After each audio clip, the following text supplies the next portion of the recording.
साल 1917 में पौड़ी गढ़वाल के थैलीसैंण के मंझूर गांव में दीपा नौटियाल नाम की एक लड़की का जन्म हुआ। मात्र 2 साल की उम्र में दीपा ने अपनी मां को खो दिया। 5 साल की उम्र में उसके पिता का साया भी उसके सर से उठ गया और जब 7 साल की हुई तो उसकी शादी गणेश राम नाम के एक फौजी से हो गई। शादी के कुछ वक्त बाद दीपा अपने पति के साथ रावलपिंडी चली गई।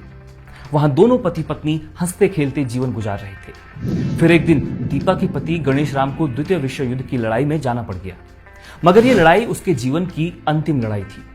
इस लड़ाई में गणेश राम मारा गया। पति की मौत के बाद अब दीपा अकेली हो चुकी थी। इस वक्त दीपा मात्र 19 साल की थी और विधवा हो चुकी थी। रावलपिंडी कुछ दिन रहने के बाद एक अंग्रेज अफसर उसे लैंसडाउन ले आया। ससुराल वालों ने भी उसे अपनाने से इनकार कर दिया था। ऐसे में उसने सन्यासिनी बन जाने की सोची। सन्यासिनी बन जाने के बाद उन्हें इच्छागिरी माई नाम मिला। दीपा जगह जगह जाकर लोगों की मदद करने लगी, समाज सेवा का कार्य करने लगी। जीवन के कई साल उन्होंने बद्रीनाथ, केदारनाथ, हरिद्वार में बिताए। जब वो कोटद्वार के सिगड़ी गांव में पहुंची तो यहां उन्होंने देखा कि पानी की कमी के चलते लोग दर दर भटक रहे हैं।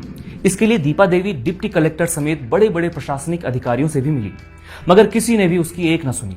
ऐसे में दीपा देवी चल पड़ी दिल्ली की ओर। दिल्ली आकर वो सीधे नेहरू के दफ्तर के बाहर आ पहुंची। कुछ समय तक इंतजार करने के बाद नेहरू जैसे ही बाहर आए वो उनकी कार के आगे खड़ी हो गई। वहां मौजूद पुलिस वालों ने उन्हें रोकने की तमाम कोशिशें की, उन्हें घसीटने लगे, मगर वो नहीं मानी। नेहरू ने उनकी बात सुनी और उनसे वादा किया कि जल्द ही उस क्षेत्र में पानी की समस्या को दूर कर लिया जाएगा, और इस वादे को नेहरू ने निभाया भी।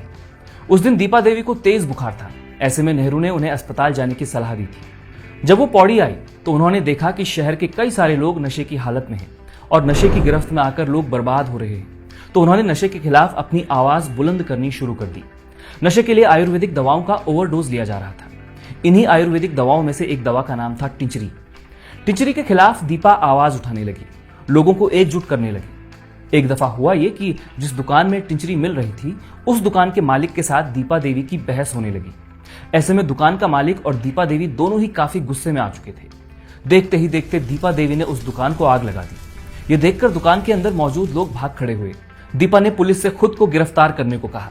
पुलिस ने उन्हें गिरफ्तार तो नहीं किया, मगर लैंसडाउन उनकी कुटिया में जाकर उन्हें छोड़ दिया। इस घटना के बाद से दीपा टिंचरी माई नाम से मशहूर हो गई और नशे के खिलाफ लोगों को एकजुट करती रही, साथ ही अन्य सामाजिक कार्यों में भी आगे रही। 17 जून 1993 को दीपा देवी यानी टिंचरी माई इस दुनिया को अलविदा कह गई।